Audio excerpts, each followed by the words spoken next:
2025 tarihinde barış tek kanatlı bir kuş değildir. Bir kanat Öcalan'ın yaptığı çağrı ve gelinen Aştı ne çukeke bi baskekiye. Baskeki bangavazya Öcalan û biryara xwefesihkiriniye. Divê wek gel her du baskan bînin heman bedenê. Divê her du bask bi hevre tev bigerin û gel jî berî xwe bide heman riyê. Zira bu konu günübirlik tartışmaların ötesinde milletin Ji xeynî nîqaşên rojane wê de tir, pêvajiya aştiyê ji bo siberoja dewletê, hebûna gel û ji bo aramiya civakî meseleyeke stratejîk e. Pêvajo gaveke ku di demên rast de hatiye avêtin.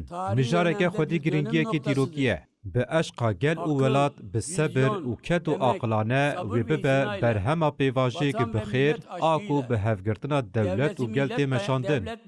Türkiye Büyük Millet Meclisi'nin bu süreçte aldığı inisiyatif, millet adına İnisiyatifa ku Meclisa gel a mezina Tirkiye divê pêvajoyê de girtiye, bi navê gel di radeya dawî de bi baldariyê û berpirsyarî tê meşandin.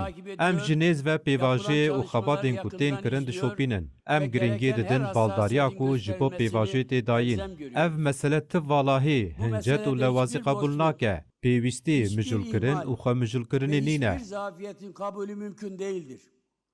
Oyalanmaya ve oyalanmaya gerek yoktur. Biz diyoruz ki